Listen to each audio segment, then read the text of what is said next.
Este es el practice test de la unidad 10.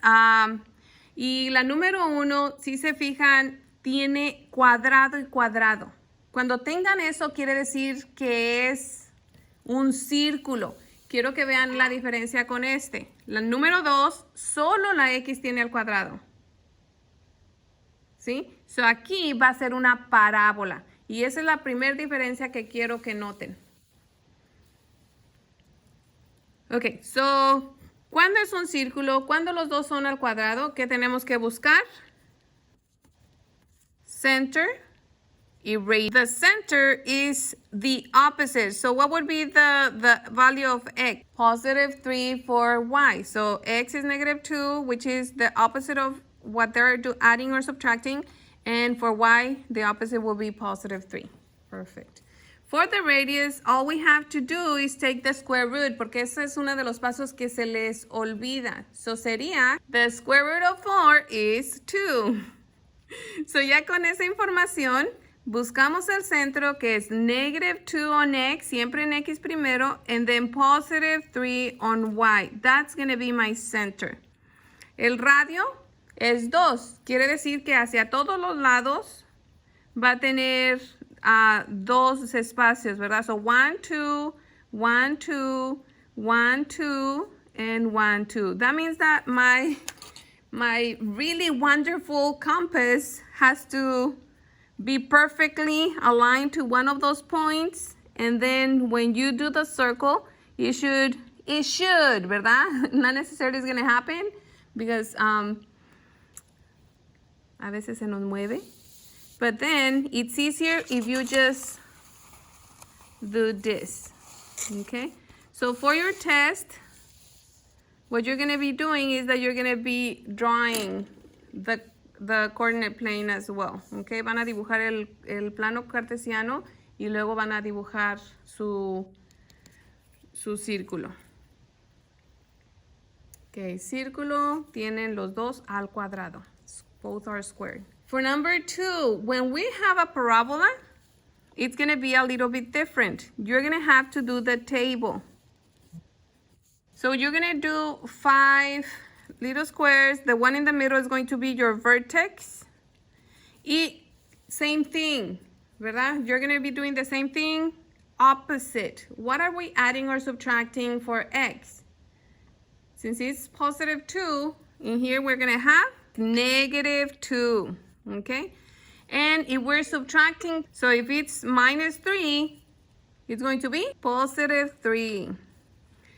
So now in here, I know that I did it a little bit different in the lessons, but what I recommend is actually to look for that negative 2 in y. So negative 2, negative 3, and here you have 0. So if you have the negative 2 in here, just get the two values above if you're still confused, or if not, you can do it as you learned it in the video. That's fine. And then below the negative 2 is going to be negative 3 and negative 4. Okay, so negative 3 and negative 4.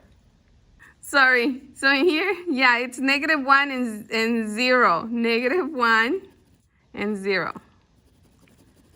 Negativo 1 y 0. Ay, maestra, ¿qué está pensando? Ay, es que está enamorada, dicen. So, sí, lo siento. Para el vertex, si era negativo 2, van a ser negativo 1 y 0. And then below, it's negative 3 and negative 4. Okay, it's the easiest way to just guide yourself with that, mientras no hagan el error que hace la maestra. Nuevamente, si ustedes están siguiendo lo que está en el video, está bien. Van a tener aquí negativo 3, negativo 4 y aquí tendrían negativo 1 y 0. No importa, ¿ok? So ahora aquí lo que queremos es sumarle 3 y va a quedar y equals x plus 2 square plus 3. ¿Ok?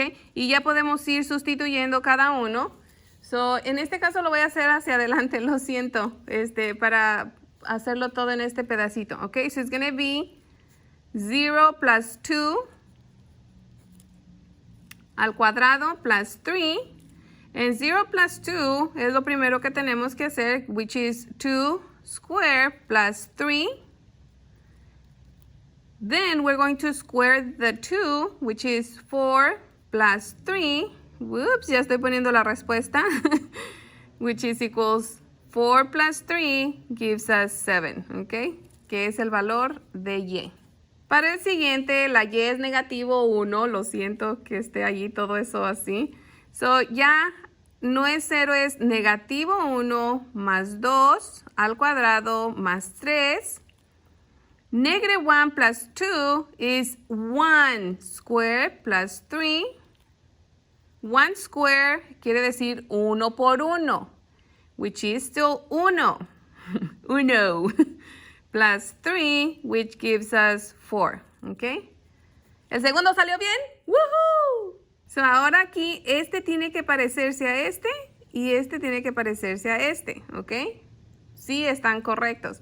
So now for this one, it's going to be y is equals to, we substitute the value of x, right, from this right here, and it's negative 3 plus 2 squared plus 3, and negative 3 plus 2, quiere decir que debo 3, pago 2, ya nada más voy a deber 1, pero como es negative, I'm going to put it between parentheses.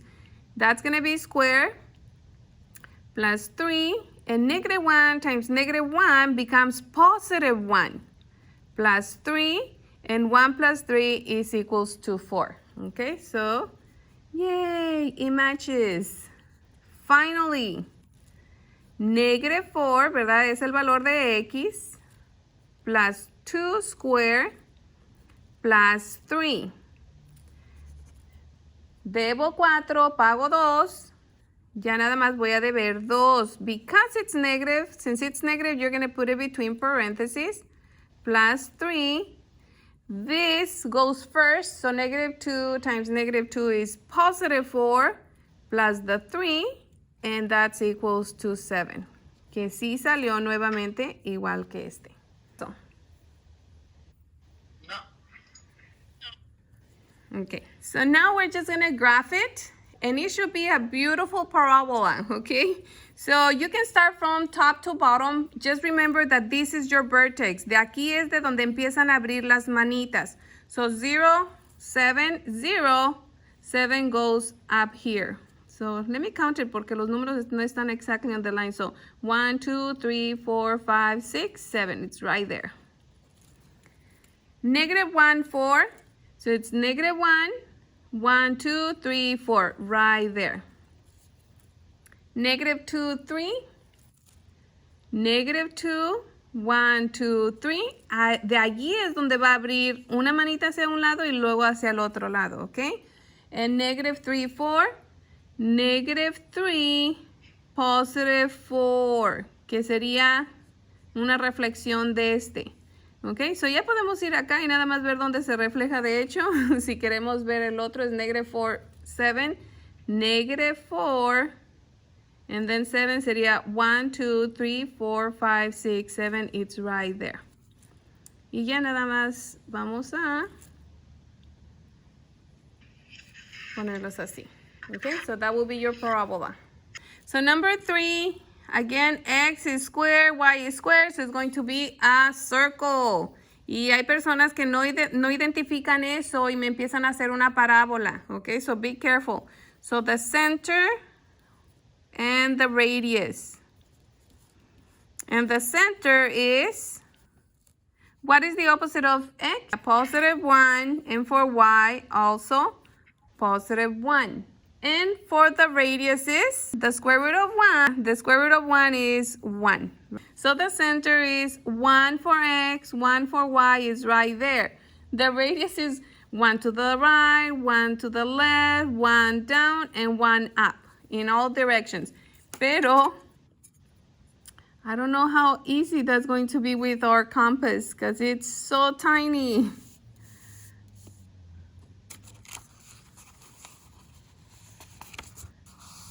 He's so cute.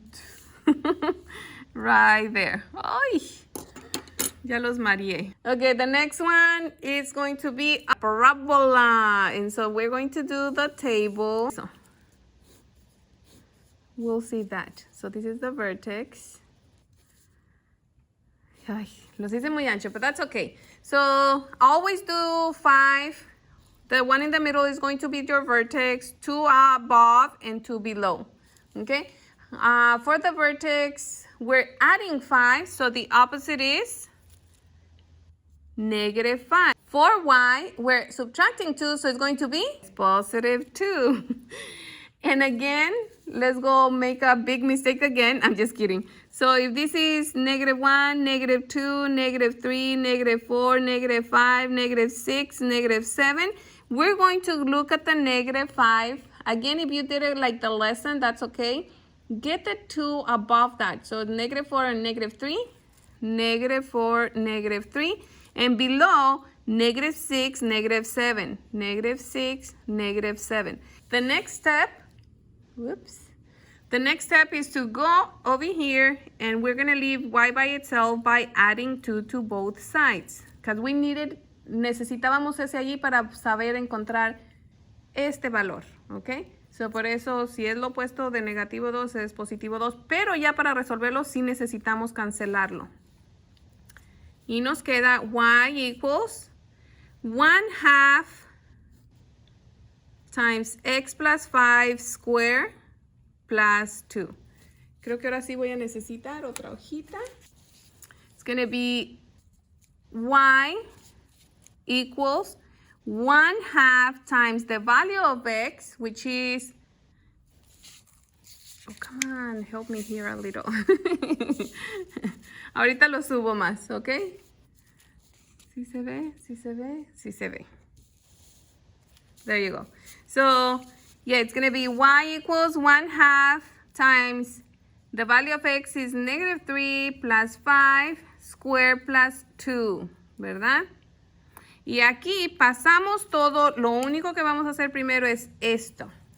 So it's going to be 1/2 times -3 plus 5, quiere decir que debo 3 y pago 5. So, de todas maneras, termino con 2 al cuadrado plus 2, ¿verdad? The rest, we just pass it the way it is. Then, we have to do this first. According to PEMDAS, exponents go after parentheses. Of exponent. So, it's going to be 1/2.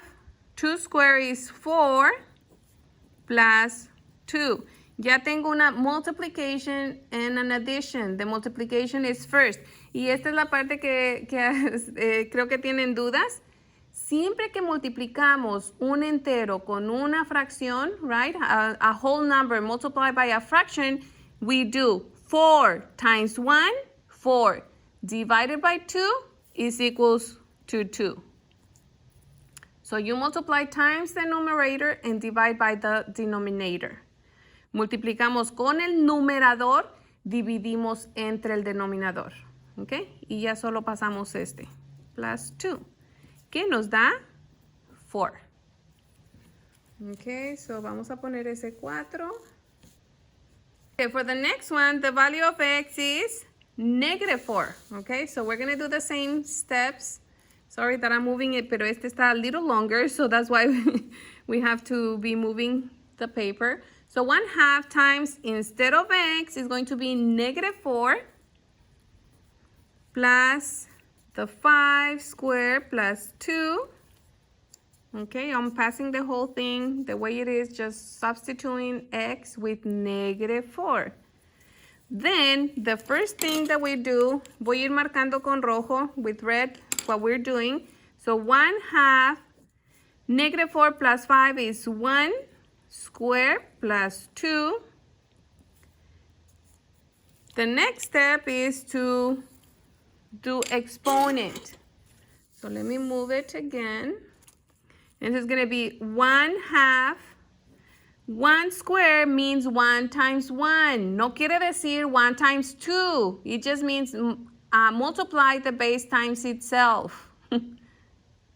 Yes, and so it's going to be 1/2 times 1 plus 2, ¿verdad? 1 por 1 es 1. Multiplicamos nuevamente. 1 times 1 is 1, divided by 2 is 0.5. Pueden ponerlo en decimal o pueden ponerlo en fracción. It's up to you. And just bring over the 2. So in here, if I have 0.5 plus 2, 2.5. Thank you.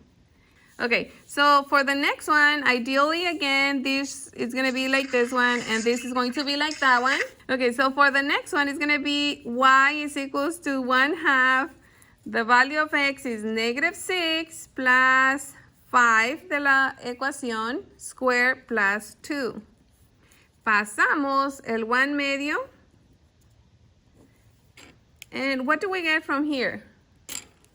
-6 plus 5. -1 square plus 2. And now we're going to square this. Fíjense cómo aquí, even though this is positive and this is negative, you're also going to get positive. And the reason is because whenever you square a base, your answer will always be positive. Why? Because negative times negative is positive. So bring over the 1/2. -1 times -1 is +1 plus 2. And if you notice, all of these looks exactly the same. So basically from here is going to be the same thing, ¿verdad?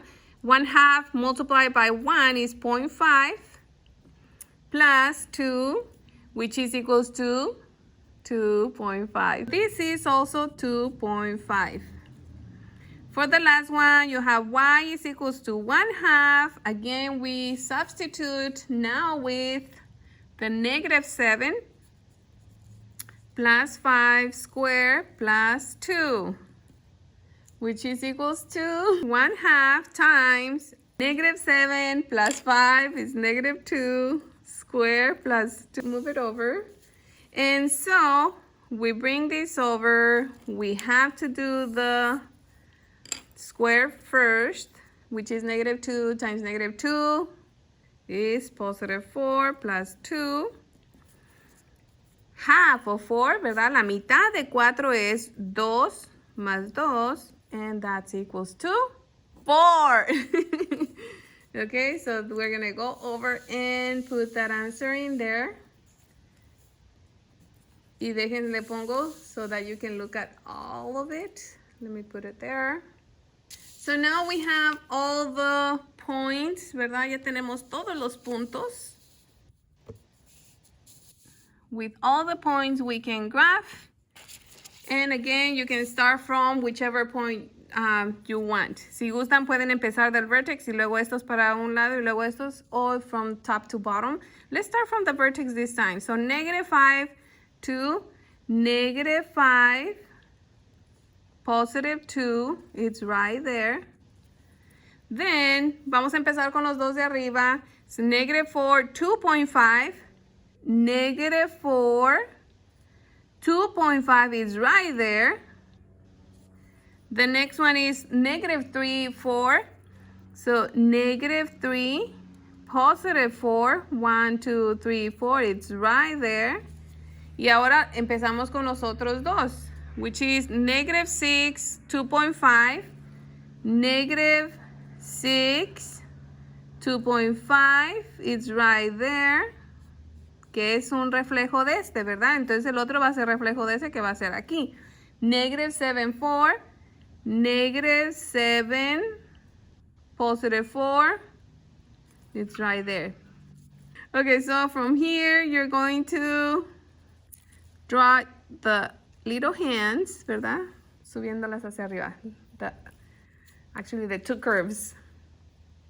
Y así se vería. Number 4. So the slope, you're going to have y2 minus y1 over x2 minus x1, que es básicamente de esta manera, ¿verdad? So x1, y1, x2, y2, sería 7 minus 4 over -3 minus 2. 7 minus 4 is 3. -3 minus 2 is -5. So ya así quedaría. That's going to be my slope because you cannot simplify anymore. Okay? That's it. For number 6, find the distance between 2, 4 and -3, 7. The distance is ojitos coquetones. y dormilones. Again, is y2 minus y1, 7 minus 4. And then for the other one is x2 minus x1, so it's negative 3, minus from the formula, and then the 2.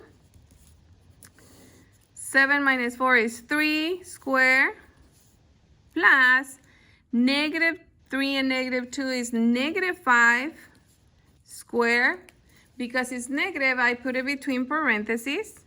And so in here I get 3 times 3 is 9. Negative 5 times negative 5 is positive 25, which is equals to the square root of 34. We use our calculator.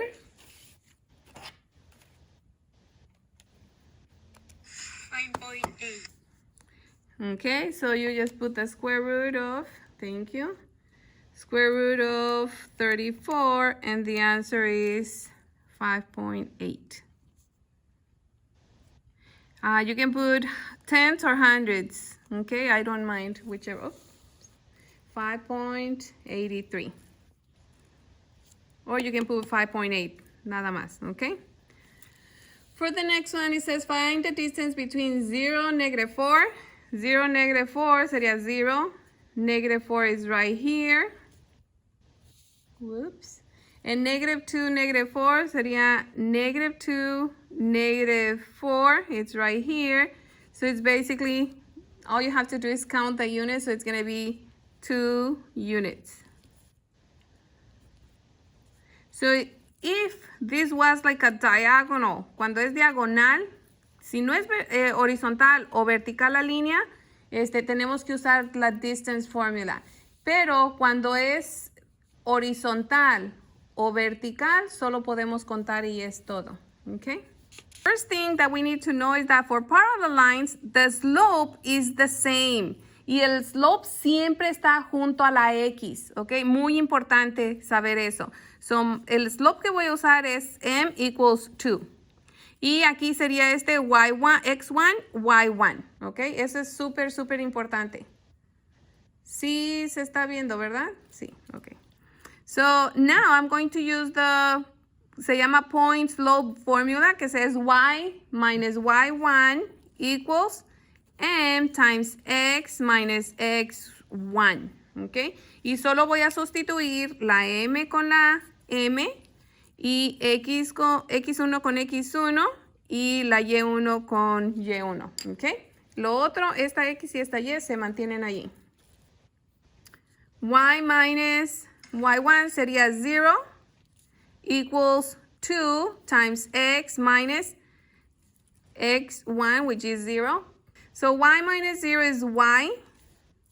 Aquí x minus 0 is x. So nada más vamos a multiplicar 2 times x is 2x. Y ya por 2 por 0 ya ni se necesita hacer. Okay, so this would be the equation that has the same slope and goes through this point and it's parallel to this other line. Okay, no tienen que hacer el dibujo. Si quieren pueden hacerlo, but you don't have to. Just to double check. Okay.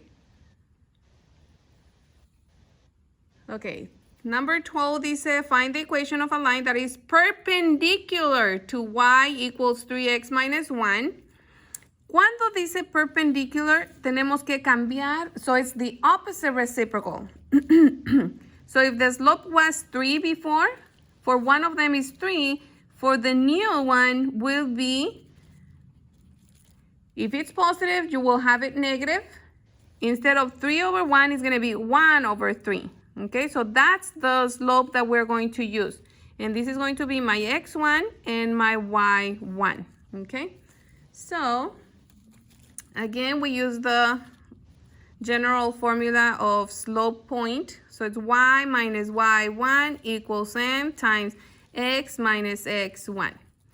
I substitute its parts, ¿verdad? La y es un 5. My m is the new m that I found that is the opposite reciprocal, donde cambié el signo y cambié el numerador y denominador. Muy importante, perpendicular, you switch those two things. Okay, and so the slope is negative 1/3 x, and minus from the formula, and the value for x1 is 6. In here, solo copio esto, and then I do distributive property. In the other one, I didn't do distributive property because it was just 0, okay? So negative 1/3 times x is just negative 1/3 x, eso no cambia. Y aquí, negative times negative is positive. Nuevamente, cuando tenemos una fracción y un entero, multiplicamos con el numerador y dividimos entre el denominador. So, 6 times 1, 6, divided by 3 is 2. Finally, we need to leave y by itself, so we're going to add, ¿verdad? If we're subtracting, the opposite is to add 5. And so y is equals to negative 1/3 x plus 7. Okay, for the last one, you're going to find the area of the figure with the following coordinates. So you have 4, 9, 1, 2, 3, 4, 1, 2, 3, 4, 5, 6, 7, 8, 9, right there. 1, 4, 1, 1, 2, 3, 4, right there. 6, 1, 6, 1 is right there. And 9, 6. So 1, 2, 3, 4, 5, 6, 7, 8, 9. And 1, 2, 3, 4, 5, 6. So es esta figura de aquí. Okay, and then what we need for the area is base times height. This is it looks like a square. I don't want to say, but that's what it looks like. I mean, you have 3 and 5, 3 and 5. Yeah, it's a square because it has the same slope from point to point. So all you have to do basically is just get one of them and just square it. Porque todos los lados van a tener la misma medida. Por lo tanto, quiere decir que con que busques uno y lo eleves a la segunda potencia, tú ya vas a encontrar el área de ese cuadrado, right? Because all squares have the same base and same height, so you just find one, square it, that's the area. ¿Se entendió eso? Mi base y mi altura es lo mismo, so base por altura es encontrar uno, multiplicarlo por sí mismo.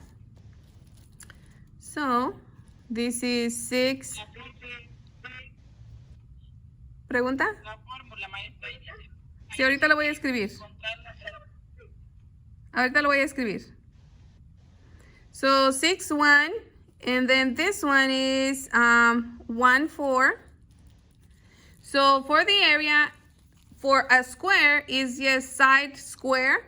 Or if you get confused, you can just think of it as base times height, but note that the base and the height are the same measurement. Okay, se van a multiplicar dos veces. So cualquiera de esas dos pueden usar.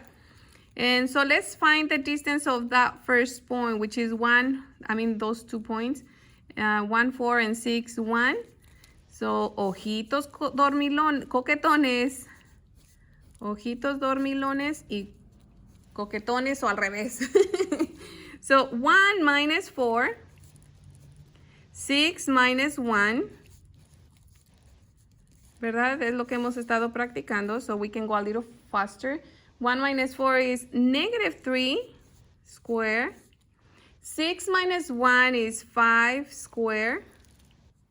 And that gives us the square root of 9 plus 25. And that's 34, que ya lo habíamos agarrado antes también.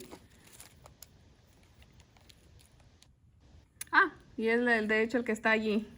So the square root of 34 is 5.83. Okay, so that's the distance right there. 5.83. 5.83. Because it's a square, simplemente porque el hecho de que es un cuadrado, quiere decir que este también es 5.83.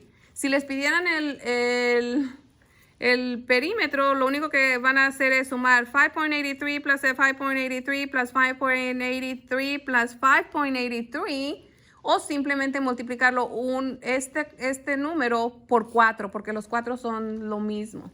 Pero aquí lo que está pidiendo es the area. So the area is going to be a square, which is equals to 5.83 square. And so, ¿dónde está aquí el cuadrado? Acá está. So I just square it, a ver si me sale. And equals. Ha, look at that, it's 34. Si lo multiplica nada más, no va a salir porque está redondeado, okay? So it's going to be 34. Pero ya lo tenemos ahí. Yeah, ya está allí, square units, okay? Area is always squared.